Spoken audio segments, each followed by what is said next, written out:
আল্লাহ নবী সাল্লাল্লাহু আলাইহি ওয়াসাল্লাম বলছেন, হাদিসের মধ্যে আছে, যে ফজরের নামাজ পড়ে না, আল্লাহ রাসূল বলছে ওয়া ইল্লা আসবাহা খাবিসান নফস কাসলানান, ফজরের নামাজ যে পড়ে না, রাসূল বলেন সে হচ্ছে খবিস। খবিস, এটা খবিস তুই বেটা। এই তোমরা যারা ফজরের নামাজ পড়ো না, খবিস তুই বেটা, খবিস। পাউডার লাগায়, পাউডার লাগাও কিত্তা, খবিস কোথাকার খবিস। আবার পাউডার লাগাও কিত্তা, ফেয়ার এন্ড লাভলি ডলও কিত্তা। কথা বলেন না কেন? তুই কিত্তা পাউডার লাগাও, পাউডার লাগাইলে বুঝি সুন্দর হয়। বেড়িয়ে দেখো না পাউডার লাগায়, এ বুড়িয়ে লাগায় ঘন্টা দুই এক পর আবার এ বুড়িয়ে দুই এলায়। বুড়ি জানে এটা ধোকা, ঠিক কিনা বলেন না? এটা যে ধোকা, নাহলে বুড়ি ধোকা।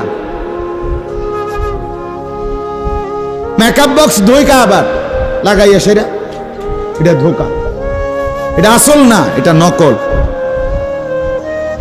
আল্লাহ নবী সাল্লাল্লাহু আলাইহি সাল্লাম বলেন বেনামাজি খবিস।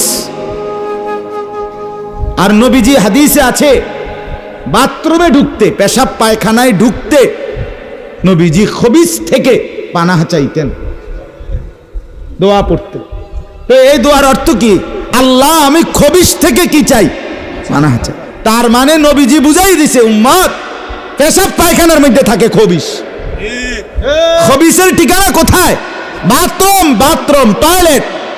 আল্লাহুম্মা ইন্নী আউযু বিকা মিনাল খুবুসি ওয়াল খাবায়েস। আল্লাহ খবিস থেকে পানাহ চাই।